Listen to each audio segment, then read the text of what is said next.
Hello students. हम आज की इस वीडियो में सार्वजनिक उपक्रम के उद्देश्य के बारे में विस्तार से जानेंगे। लेकिन आगे बढ़ने से पहले हम लोग सार्वजनिक उपक्रम किसे कहते हैं इसके बारे में जान लेते हैं।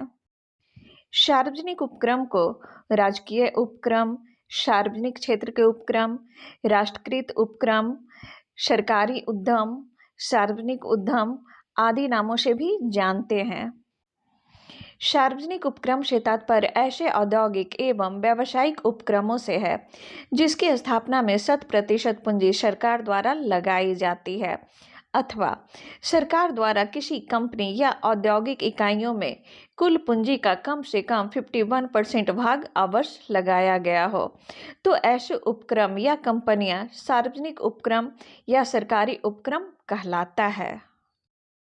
अब हम लोग सार्वजनिक उपक्रम के उद्देश्य की ओर चलते हैं। सार्वजनिक उपक्रम के स्थापना का पहला उद्देश्य है देश का संतुलित विकास। देश का संतुलित विकास करने के लिए भी सार्वजनिक क्षेत्र के उद्योगों की स्थापना की जाती है।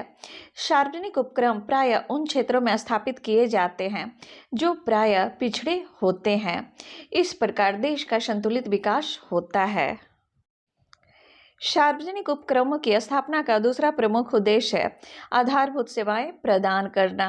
सार्वजनिक उपक्रमों की स्थापना का मुख्य उद्देश्य जन समुदाय को मूलभूत सेवाएं प्रदान करना है, जैसे जल, विद्युत, परिवहन, चिकित्सा इत्यादि सेवाएं प्रदान करना सरकार का कार्य है। इन उद्देश्यों की पूर्ति सरकार सार्वजनिक उपक्रमों के माध्यम से करता है। सार्वजनिक उपक्रमों की स्थापना का अगला उद्देश्य है एकाधिकारी प्रवृत्ति पर रोक। कुछ पूंजीपतियों का संपूर्ण अर्थव्यवस्था पर एकाधिकार न रहे, इस उद्देश्य से भी सार्वजनिक उपक्रमों की स्थापना की जाती है। सार्वजनिक उपक्रम की स्थापना का अगला उद्देश्य है सार्वजनिक आय में वृद्धि करना। नेक्स्ट है पूंजी एवं धन का पुनः वितरण।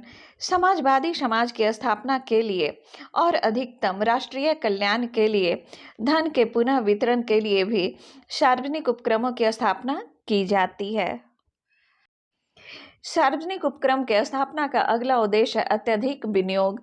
कुछ उद्योग ऐसे होते हैं जिनमें लाभ कम और विनियोग अधिक होता है, जैसे वायुयान उद्योग, सुरक्षा सामग्री से संबंधित उद्योग।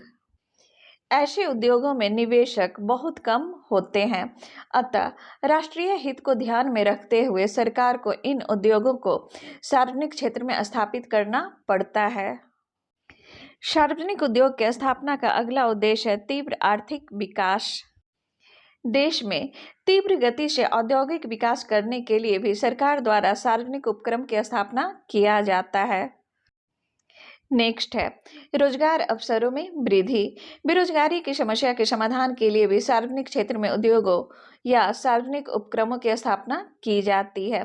इन उद्योगों से लाखों लोगों को रोजगार मिलता है। सार्वजनिक उपक्रम के स्थापना का अगला उद्देश्य है पिछड़े क्षेत्रों का विकास। सार्वजनिक उपक्रम प्रायः उन क्षेत्रों में स्थापित किए जाते हैं जो प्रायः पिछड़े होते हैं। इस प्रकार पिछड़े क्षेत्रों का भी विकास होता है। सार्वजनिक उपक्रम के स्थापना का अगला उद्देश्य है प्राकृतिक संसाधनों का अनुकूलतम उपयोग। सार्वजनिक उपक्रम के द्वारा प्राकृतिक संसाधनों का अनुकूलतम उपयोग किया जाता है। इसी के साथ मेरा आज का वीडियो समाप्त होता है। मेरा आज का वीडियो कैसा लगा प्लीज कमेंट करके बताएं। हम लोग फिर मिलेंगे नए वीडियो में, तब तक के लिए नमस्कार।